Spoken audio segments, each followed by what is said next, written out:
Bem-vindos mais uma vez. E hoje a minha convidada, ela é barista, jornalista.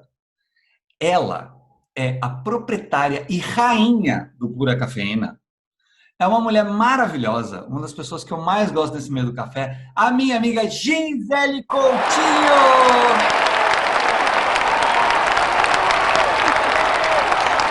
E aí, Gi, você tá boa? Oi, querido. Obrigado por essa apresentação incrível. Imagina. Vou ganhar muitos seguidores depois dessa apresentação. Vários, assim. Se eu conseguir passar todos os meus, eu tô feliz, que são três.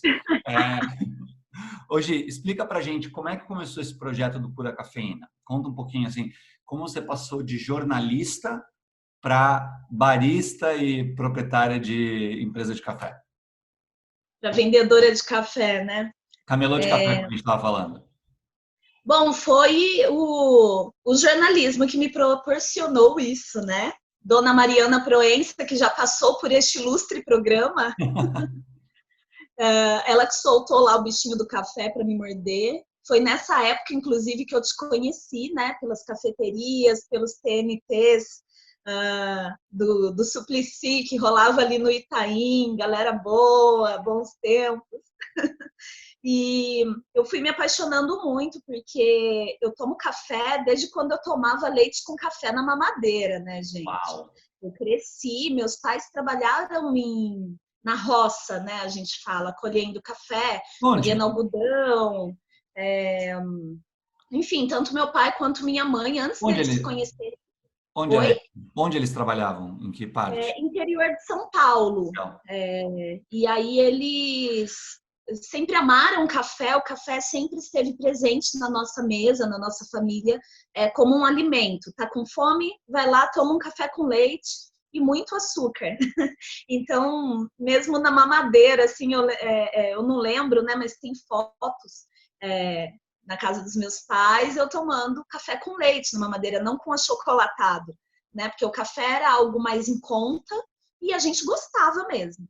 uhum. E eu cresci tomando café. E quando eu comecei a trabalhar muito cedo, né? De 12 para 13 anos. Então, com 13 anos, eu estava no que era a sétima série naquela época.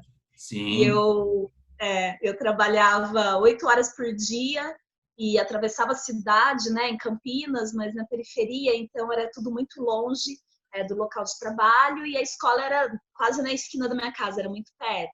Mas Uhum. aí eu chegava e ou toma banho ou janta porque não dá tempo e aquela correria e vai para a escola à noite. E então nessa época eu já tinha uma vida profissional, né, trabalhando ali a vida de trabalhadora e estudante muito intensa. E o café sempre foi, nessa época, como é para muitos jovens, um energético natural ali na minha vida. É E, importante. e eu fui crescendo e tomando cada vez mais café no trabalho, café puro, café com leite. E quando eu entrei na faculdade, eu fui cursar jornalismo, então café também para jornalista, ainda mais naquela época de redações e tudo mais, Cafezinho de todo mundo redação, toma. né? Sim, todo mundo toma café à noite, não tem muito essa que não vai dormir. Na verdade, você não quer mesmo dormir, né? É. E aí eu vim morar em São Paulo por conta do trabalho com jornalismo, mas na parte de economia e política. E aí, Ah, depois de um tempo, eu estava muito de saco cheio disso e uma amiga minha, designer, trabalhava na revista Expresso. E eu dividia o apartamento com o namorado dela, o Gustavo, e a Lia trabalhava lá e falou: pô, amiga, essa revista é legal, e me deu de presente. Eu fiquei apaixonada pela revista, isso foi em 2010. E aí ela me apresentou a Mari, e eu aham. fiz o primeiro freela, que foi sobre um TNT, Ah, é? e aí foi quando eu te conheci aí nos CMTs, você e uma galera. E aí eu me apaixonei, né, cara? Você vai pra fazenda e vai cobrir campeonatos. E aí esse mundo ele é apaixonante e as pessoas também, né? As conexões me fizeram apaixonar por isso e eu resolvi depois de um tempo vender café. E aí você criou. Bom, o Pura Cafeína não é só vender café, vai. Você também dá cursos, você também dá palestras, tem um podcast também. Sim. Eu nunca deixei o jornalismo, né? É. A galera fala, você abandonou o jornalismo para vender café? Não, o jornalismo, ele é a essência do Pura Cafeína, porque o Pura Cafeína eu falo que ele é 50% vender café, que é o ganha-pão, né? Eu vivo disso, mas 50% uma parte que hoje eu já consegui rentabilizar, que é essa missão de informar o consumidor brasileiro sobre a existência desse café de qualidade. E mesmo o café com menos qualidade, existem muitas categorias diferentes e os brasileiros não sabem disso, né? Estão sabendo cada vez mais. E aí eu peguei sempre essa coisa da comunicação como uma essência do Pura Cafeína. Então, aos poucos, o podcast é o filho mais novo, né? Se for para ver, desde agosto de 2019 ele está no ar, mas tem o Instagram, que o meu negócio começou pelo Instagram. Quando eu criei o Instagram, era para compartilhar lugares para comprar café, dicas de preparo, e eu nem vendia café ainda. Então, a coisa de vender café veio depois, já faz aí também 5 anos, né? E que eu vendo café e o Instagram tem aí uns 6 anos. Então, a minha missão é sempre fazer com que as pessoas conheçam o café do Brasil e também fazer com que elas valorizem mais, né? Porque por ser um produto muito acessível para muita gente, as pessoas elas não dão muito valor para a cadeia toda. Então, eu tenho essa. Eu acho que assim, a gente tem um problema, né? A gente tem uma vantagem e um problema, né? O nosso português do Brasil é a única língua que tem uma refeição com o nome de café, né? É café da manhã, nenhuma outra, nem em Portugal é assim. Portugal é pequeno almoço. E a gente tem esse problema de banalizar talvez um pouco o café. Então, acho importante realmente levar isso para outras pessoas, levar informação de que café não é só café, tem mais coisa aí por detrás disso, né? Então, Sim, mas tem frescura também, né? tem frescura. Né? Se na hora que você vê, a pessoa tá lá. Notas de Você vai tomando café na afastar, taça, girando a né? taça, colocando contra a luz. Isso tudo afasta muito Também o acho. consumidor em potencial que a gente tem aí para atingir, né? Acho que a gente podia aprender muito com o mercado de cerveja, né? Porque hoje em dia as pessoas estão buscando umas cervejas melhores, é, né, do normal que elas tomavam antes e em todos os lugares. Isso é uma coisa que eu vejo muita diferença, né? Por exemplo, eu sou de São Paulo, sou da periferia de São Paulo. E quando eu comecei a trabalhar com café, a cafeteria mais perto de casa eram 12 quilômetros, que era o Suplicy. Era o mais perto da minha casa, era o Suplicy, né? E aí o que acontece? Eu morei lá, eu morei na Vila Maria até meus 29 anos. E eu percebi, e aí depois eu cheguei a voltar a morar lá em 2015 até 2016, 2017 mais ou menos, e eu percebi que assim, o mercado de cerveja chegou lá, mas o mercado do café não. Se Sim. você olhar a concentração de onde estão as cafeterias especiais, estão tudo concentrado em alguns bairros, onde vende também, mas lá não tinha. Então, acho que a gente pode democratizar um pouquinho melhor em relação ao café, porque tem cafés acessíveis financeiramente para pessoal que é de baixa renda da periferia. Só que não estão fazendo um bom trabalho de como chegar até lá. Não tem cafeterias naquelas regiões e mesmo nos mercados você não vai encontrar nada, né? Então, eu acho que é muito É, importante a gente querer trazer agregado que é afastar. sim. Eu acho que tem vários fatores aí que dá para trabalhar para aumentar esse consumo nas periferias, o consumo de um Uhum. café com um pouco mais de qualidade, né? Eu penso muito sobre isso, eu mudo muito de opinião sobre isso, que eu acho que é importante a partir do momento que você começa a se comunicar mais com as pessoas que estão ali e também com o outro lado, né? O lado de quem está muito longe da periferia, ou o lado dos donos dos negócios também de café. A partir daí eu começo sempre a mudar algumas opiniões e reforçar outras. Sim.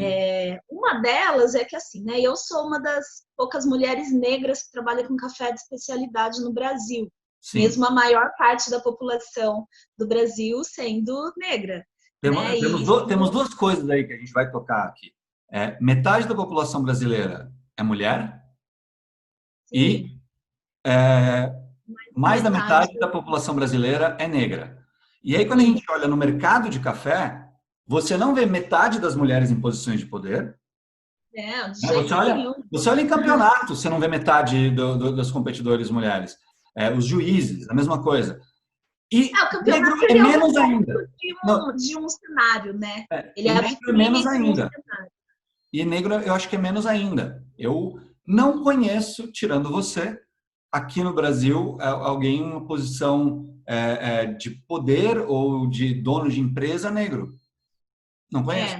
Tem poucas pessoas, tem algumas, tem uma menina que tem uma cafeteria chamada Crioula em Brasília, Uhum. que é negra, tem uma família que me procurou na última SIC, eu estava no stand de uma marca de café trabalhando, e eles foram, tipo, a mulher, o marido e o filho, todos negros, eles têm uma cafeteria no Rio, Que e legal. eles participaram de todas as oficinas que eu dei lá.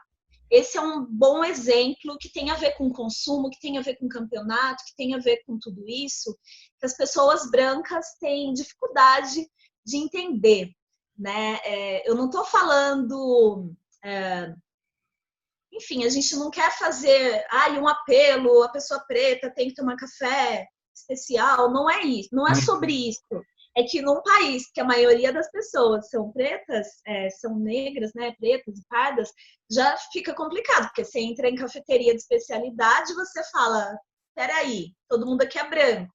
é, Tá, isso eu que sou preta, eu já sei. O que eu preciso é que você, que é branco, entre numa cafeteria, olhe e fala, nossa, só tem gente branca igual eu aqui, tem alguma coisa errada. Porque racismo é problema dos brancos, né? Tipo, sim. você, É, vocês que lutem. eu Não, acho, mentira, a gente luta, não, mas eu acho o mundo importante é falar de isso todo mesmo. mundo. Queria tocar muito nisso, porque assim, como eu falei, eu fui nascido e criado na periferia da escola pública. Por incrível que pareça, na escola pública, principalmente você vê assim, nos primeiros anos, eu era minoria, o branco era minoria, depois vai subindo na cadeia, vai aumentando o grau de escolaridade, vai diminuindo. E aí eu sempre tive isso muito vivo na minha cabeça, de não entender o porquê dessas coisas, de sempre me Então, questionar.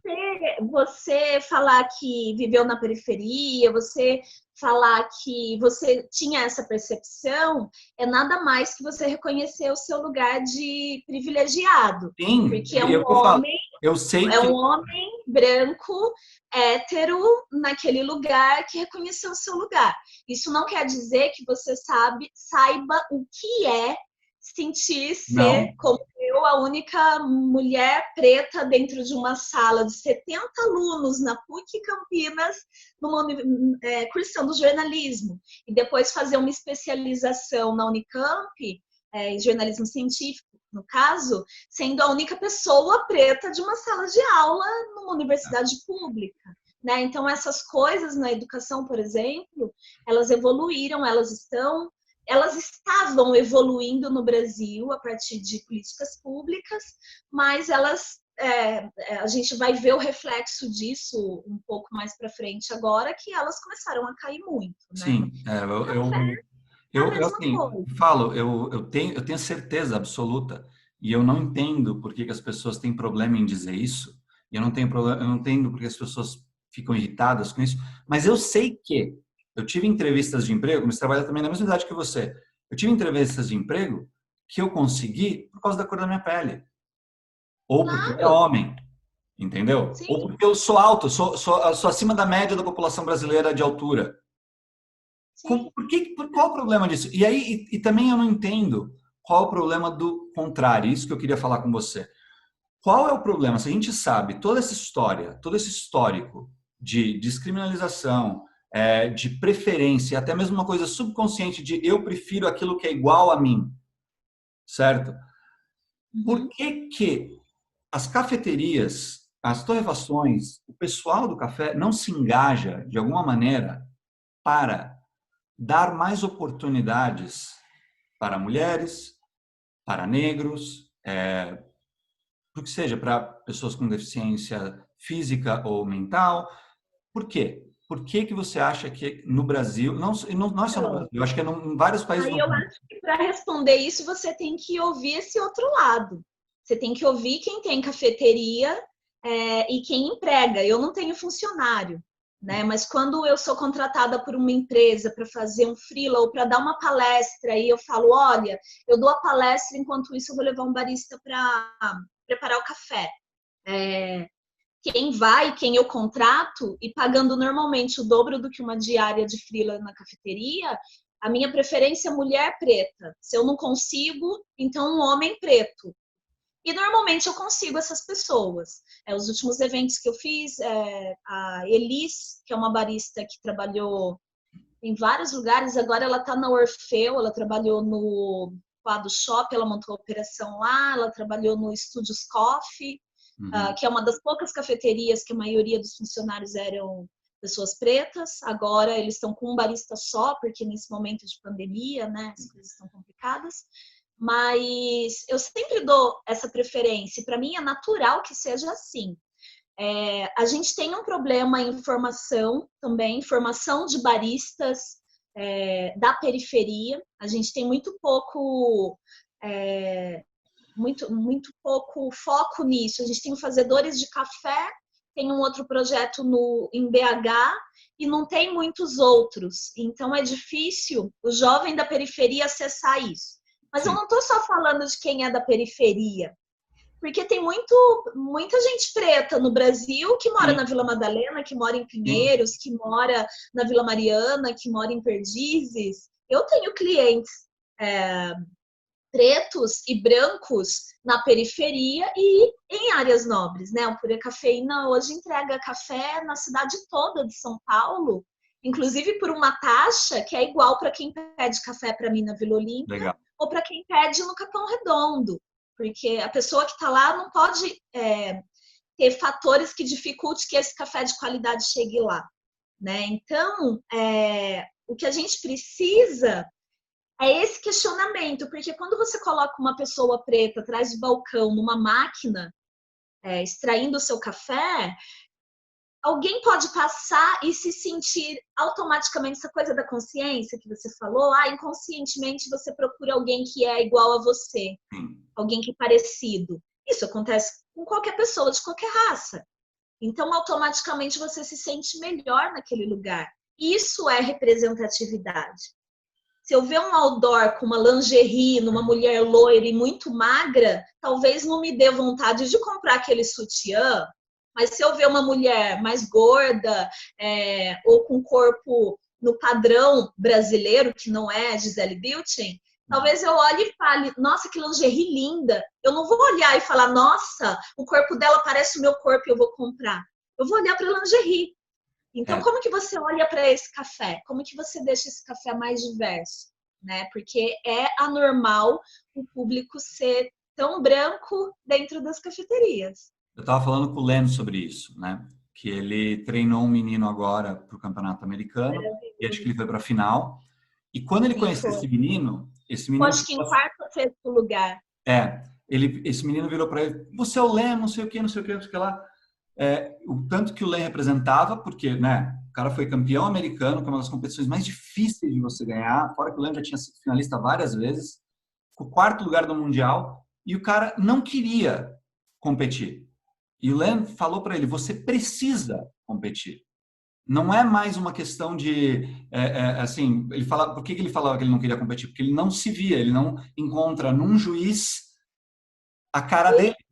Olha que louco. E o Len falou, não, você precisa Johnson voltou a competir. A Michelle Johnson voltou a competir. E também, né, para mim ela é um ícone, assim, ela é maravilhosa e trabalhando agora com formação na Red Bay, algo assim, né? E trabalhando com formação principalmente de pessoas pretas no café nos Estados Unidos, e ela se viu, acho que nesse lugar de não, eu preciso competir para encorajar também para outras pessoas que quererem ir. Sim. Exatamente. Senão você não acha que você pode, né? Assim como eu acho que foi importante, por exemplo, as meninas ganharem campeonato mundial, porque eu acho que não tinha mulher que não estava indo buscar, não vou mais fazer isso porque só homem ganha, entendeu? Porque cansa, né, Dani? Cansa. Eu adoraria não ter que falar, dar uma entrevista falando sobre isso. Mas Não, mas a gente ainda precisa falar sobre isso. a gente precisa falar sobre isso. E assim, até o recado para você que está assistindo, se você discorda, pode comentar aqui embaixo com a gente, mas gente, de novo, é o que a gente falou, eu não tenho como saber nada o que ela passou ou que qualquer outra pessoa passou, mas eu não sou cego ao ponto de não ver essas diferenças que acontecem. Eu não sou cego ao ponto de ver os privilégios que eu tive e tenho por causa da cor da minha pele ou por causa do meu gênero. Isso não é legal. Isso não é legal. Essas conversas são incríveis, né? E no Brasil, a gente tem tanto problema para falar sobre essas coisas necessárias que os primeiros lugares que eu dei entrevista falando sobre café e raça não foi no Brasil. Entrevista mesmo é a primeira pessoa que me convida para falar sobre isso aqui.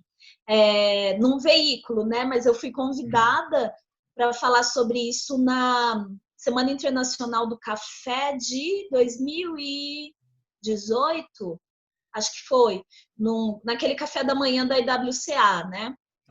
E a Mari foi incrível, porque a Mari é uma dessas pessoas brancas que a gente chama de aliada, né? Ela dava bola para eu cortar. E eu não tinha muito tempo, porque eu estava no palco com. Acho que tinha era eu, mais 3 pessoas e a Mari intermediando, num tempo muito curto.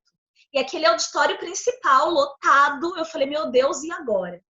E aí eu resolvi fazer perguntas, né? E eu deixo aqui as perguntas também para quem está assistindo a gente neste ilustre programa. Estou aqui lisonjeada em participar. Que é quantas pessoas que consomem café especial você conhece? Quantas pessoas atrás de uma máquina na cafeteria, pessoas pretas que você conhece? Quantas pessoas que torram café, pessoas pretas que você conhece? E mulheres, quantas mulheres pretas que torram café no Brasil? Falando em Brasil, gente, que você conhece? Quantas pessoas pretas, donas de negócios de café, pode ser online, como o meu, ou lojas físicas, você conhece? Então, tem alguma coisa muito errada. E eu fiz essas perguntas no auditório lotado, pedindo para as pessoas levantarem a mão. E eu até me arrepio só de lembrar, porque era muito pouca gente levantando a mão. E tinha muita mulher preta lá. E quando eu desci do palco, foi muito complicado, porque quem estava lá no público também, a Phyllis Johnson estava lá. Você conhece a Phyllis? Conheço. E ela é, nossa, uma rainha, assim, para mim. E ela estava cheia de pessoas de fazenda, que trabalhou no financeiro da fazenda, como lá na Cachoeira, né, da Miriam, que tem várias funcionárias pretas, mas é isso, são funcionárias pretas. Eu não conheço produtora de café, nem produtor, pessoas pretas que tenham a fazenda de café. Eu não tenho. Se alguém souber, me manda que eu quero vender esse café. Por favor, eu também, eu quero entrevistar, eu quero conversar e eu quero provar café. Talvez seja uma coisa pequena, né? Aquelas fazendas grandes eu duvido. Não, mesmo pequeno, eu não. Não, mas talvez tenha no interior da Bahia. Sim, claro que tem. Mas cadê a luz dessas pessoas? Eu quero dar luz. Elas não estão na SIC, elas não aparecem nas cafeterias, sim. Exatamente. Sim. E aí, quando eu desci do palco, uma das convidadas desse evento, não vou citar o nome, mas de uma grande empresa de café, eu queria fazer uma selfie com ela, e quando eu fui fazer a selfie, ela falou no meu ouvido: mas você não é preta, e você é maravilhosa.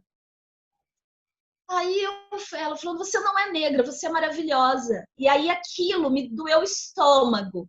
E eu olhei para ela, eu não quis mais fazer a selfie, e falei para ela: eu sou preta e sou maravilhosa. E aí eu desci com raiva. Então, quando as pessoas ficam, mas nossa, precisa ficar falando sobre essas coisas com raiva? Cara, sério, o que você sentiria no meu lugar? Entendeu? E aí o afago foi que quando eu dei mais uns passos, que eu desci, veio Phyllis Johnson, veio muita gente, muitas mulheres pretas. Eu tenho essa foto, se você quiser eu te mando. Por favor. De uma galera preta. Eu nunca vi uma foto daquela numa SIC. Foi algo assim incrível, mas precisou vir uma mulher negra de fora para organizar essa foto que foi a Phyllis Johnson. Né? No Brasil a gente não tem esse olhar. A gente A gente precisa não ter, eu olha. acho que precisa ter referência, a gente precisa ter referência mesmo. Eu falo assim, a gente tá engatinhando em várias coisas. Os documentários de café, por exemplo, eu acho os documentários de café muito chatos. Não tem problema não de falar que a maioria deles é um pé no saco. Menos de competição, mesmo que eu fique, olha lá, eu ali, olha, não importa, gente, é um saco. Não tem uma narrativa boa. O melhor documentário de café não foi feito por ninguém de café. O melhor documentário de café se chama Ducales Dream. Foi feito pelo Hugh Jackman, em que ele ajuda um cara que chama Ducali, que é o Laughing Man, lá na Etiópia, uma fazenda pequenininha, já de geração para geração, a melhorar. E, cara, o Rio já conseguiu tanta grana, cara, ele falou na ONU, até arrepia só de falar isso, sobre esse projeto, sobre como ajudar o pessoal lá na Etiópia, e ele mudou a vida de uma comunidade inteira, por causa da conscientização, e ele hoje tem uma empresa que vende café em cápsula, vende café torrado, tem cafeteria, e 100% do lucro volta para essas comunidades. 100%. 100%. Entendeu? E eu não vejo aqui tipo, alguém que fala, puta, cara, eu queria, né, trabalhar com essa pessoa, ajudar num projeto assim. Eu tenho vontade de fazer? Tenho. Não tenho, às vezes, grana, tal, tempo, mas, pelo amor de Deus, a gente precisa, de alguma maneira, parar para pensar, colocar a mão na cabeça e mexer. Vamos mexer. E se não falar sobre o assunto, se não cutucar na ferida, não dá. E eu vou dar uma dica, né, agora, ó, você, brother branco, para de se desculpar. Para de, não, mas eu não tenho culpa de não sei o quê. Para, corta, chega disso. Fala sobre o assunto e vê o que você pode fazer. Se você não fizer isso, a gente não vai para lugar nenhum, né? Sim. E uma coisa muito legal, né? Eu tive a oportunidade ano passado e esse ano de fazer trabalhos pagos sobre café para marcas grandes de café. Me Legal. pagaram bem, né, para fazer isso. E é isso que eu quero. Eu quero ser contratada para falar sobre café. Uma pessoa preta que está assistindo aquilo, ela se sente representada para consumir café. Eu não estou ali falando sobre raça, como eu estou falando aqui. Eu estou ali falando sobre café. Mas não Exato. foi uma pessoa branca escolhida para fazer algo. Ontem teve não sei quando vai para o ar, né? Mas teve uma live que uma menina branca que gosta de café, coffee lover, convidou o João Marcelo Stark, que é um barista preto, para falar sobre racismo. Então, quer dizer, ela está dando o espaço dela de mulher branca privilegiada, fotógrafa, coffee lover, para falar sobre isso, do mesmo jeito que você me convidou para a gente falar sobre isso. E isso é necessário, isso não é, ai, muito obrigada e tal, não, é Não. necessário a gente falar sobre isso.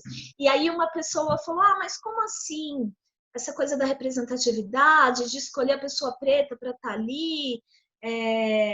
Aí uma hora ela perguntou sobre apropriação cultural, por exemplo. A gente pode falar isso, sobre apropriação intelectual. Então, intelectualmente você sabe sobre café, mas uma pessoa branca que sabe menos que você vai ser escolhida porque esteticamente ela é melhor para estar ali, Sim. né? Então, é assim que a gente concorre. A gente não concorre, por isso que não existe meritocracia quando a gente fala sobre isso. Porque às Não. vezes você sabe muito mais do que a pessoa sobre aquilo, mas você não vai ser o escolhido. Você não é visto como dono de um negócio. Eu não sou vista como dona de um negócio. Eu chego para preparar café em empresas e nos lugares, eu tenho que me apresentar como fundadora da minha marca. Porque senão alguém fala, que legal, para quem que você trabalha? A marca nunca é minha, eu não sou vista como uma marca. A Phyllis Johnson me entrevistou e falou sobre isso na Host Magazine. Né? Ela entrevistou 13 pessoas negras do café do mundo todo. E é isso, a gente não. Então a gente não quer ter a cota no campeonato para ver mais gente preta participando ou Não. para ver mais mulheres participando. A gente quer que o dono da cafeteria, ao invés de colocar a mulher no caixa e o homem atrás da máquina, isso no mundo todo, nem é só no Brasil. Escolha a mulher e fala, você sabe mexer nessa máquina? Ah, claro, eu sei, eu posso pilotar essa La Marzocco, essa Simonelli, a Sadala Corte, porque eu entendo disso. E ok, tudo bem. Né? E só mais uma coisa, você falou de apropriação cultural. Se as pessoas não concordam, então para de tomar café, porque isso é uma apropriação cultural. Café da Etiópia, gente, tá? Gente, a África. Que planta café, que colhe café, que toma café, está se apropriando culturalmente de uma coisa que veio da Abissínia, na Etiópia. Antiga Abissínia, que hoje chama Etiópia, tá? Então, fique esperto. É verdade, não é? Agora vou fazer uma pergunta engraçada para você. Quem é mais louco, barista ou jornalista? Barista, óbvio. Mas quando junta os dois, tipo você, Mariana Proença, acho que ainda fica mais louco ainda, né? A Nath. Fica, porque aí é o triplo, é o tristreto, como diz a Flavinha Pogliani. Tristreto, entendeu? Junta tudo. Nível hard da loucura. Nossa, tipo, eu falo que assim, eu gosto de sentar na mesa de bar com você e com a Mari, porque a gente emenda um assunto no outro e vai, e não termina. A gente começa no café, mas a gente vai parar lá na PQP sem ter, né, um Dançando araqueto. por aí mesmo. É bem por aí. E deixa eu perguntar uma coisa para você. Como a gente estava falando dessas coisas, fica, né, a gente tem sempre, eu, por exemplo, eu tenho várias pessoas que eu admiro e que eu encaro como heróis ou exemplos, pessoas que eu olho e falo, puta que pariu, eu tenho onde me espelhar. Quem são seus heróis, suas heroínas nesse meio do café, por exemplo? Do café? Do café. Eu quero saber também na vida. Quero saber na vida, mas eu quero saber do café. Acho que é a Michelle Johnson. Tá. Porque, ela encabeça várias coisas, assim, no mundo, né? Envolvendo baristas pretos e pretas no mundo todo. Tem o Chocolate Barista, que é o projeto dela, que é muito legal. A Phyllis Johnson, com certeza, porque ela me abriu portas dentro do Brasil para ser vista como negra no café, né? E aqui, acho que todas as meninas baristas pretas que estão ali na linha de frente das cafeterias, porque a gente tem uma coisa muito complicada que é a hipersensualização, hipersexualização da mulher preta, né? A mulher preta, você gosta de samba? Tipo, não, gosto de jazz. Não, porque você é preta, você tem que saber rebolar, porque você é preta. Então, a gente ainda... para piorar a situação, a gente vive tudo isso. Servir é algo lindo, né? É incrível. Você é juiz de campeonato, você é especialista nisso, né? Em ver um bom serviço, um serviço feito com elegância, com amor, com paixão, com técnica. E isso para a gente muitas vezes, para essas mulheres pretas em cafeterias, muitas vezes podado ali bruscamente por assédios muito bizarros, assim. Você vai entregar o café para um homem branco e ele, esse café vai estar uma delícia, né? Pegando na sua mão e, sabe, fazendo gestos horríveis. Eu já vivi isso quando eu trabalhava no balcão de cafeteria e essas meninas, elas vivem isso todos os dias. Eu fui recentemente dar uma palestra sobre isso no Google, no campus do Google, e eu levei a Elis, que é barista e negra, e ela chorou no meio do depoimento que ela deu, porque é muito difícil você amar tanto café, você tá ali se dedicando tantas horas em pé, e limpa banheiro, porque não é só máquina que a gente limpa, e mesmo assim você é tão apaixonado por aquilo, e de repente o seu dia é detonado por conta de assédios. Então, para mim, essas meninas são todas minhas heroínas. Legal. E tirando do café? Michelle Obama, cara. Você viu o documentário dela? Hã? Você viu o documentário dela?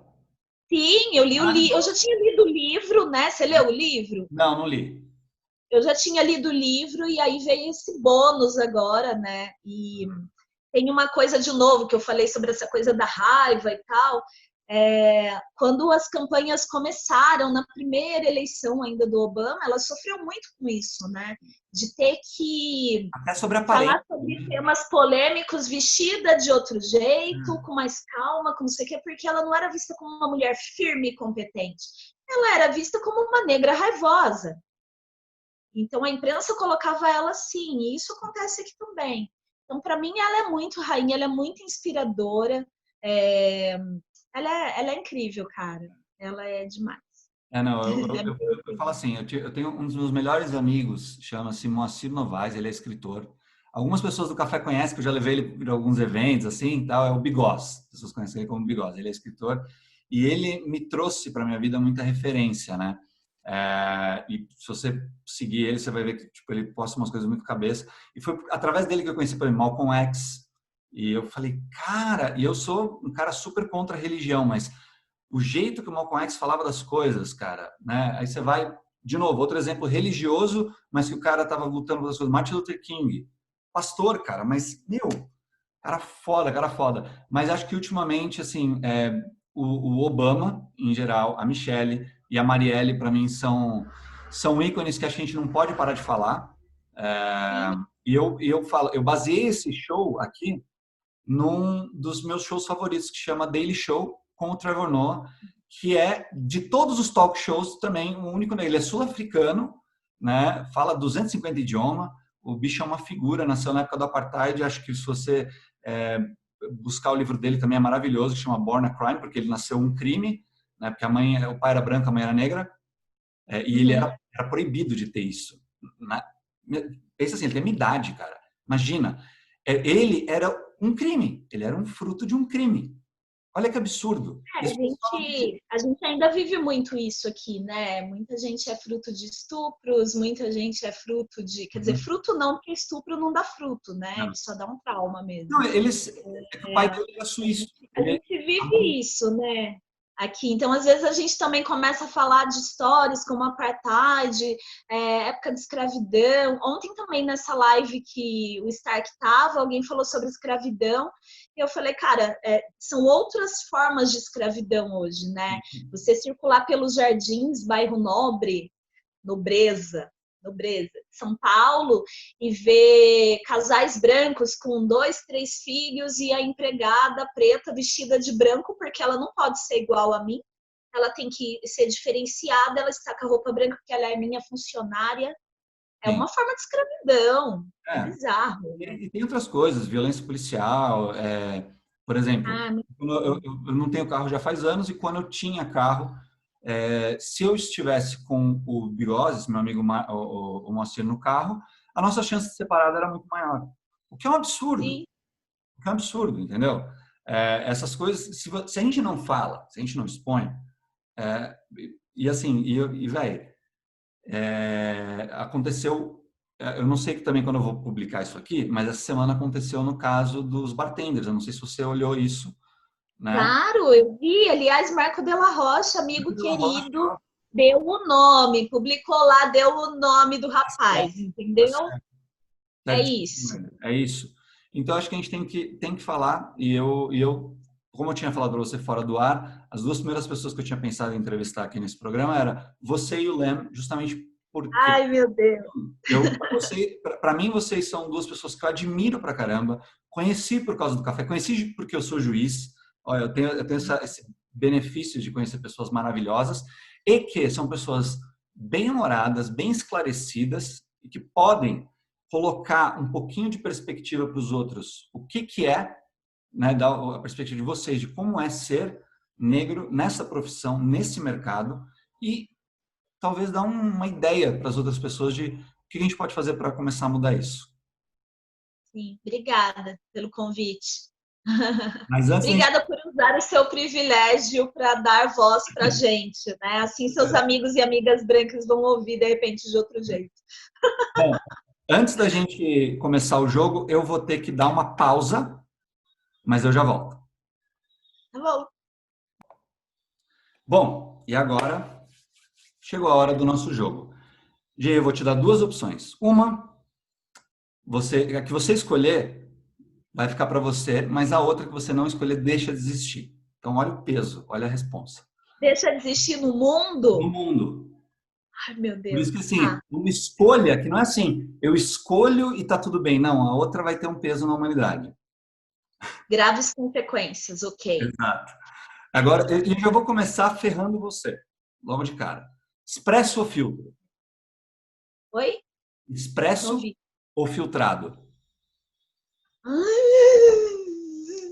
Filtrado. Matou o expresso. Acabou o campeonato de barista. Obrigado, parabéns. Parabéns, muito bem. Mas gente em casa vai poder tomar, poxa. Cerveja Ser democrático.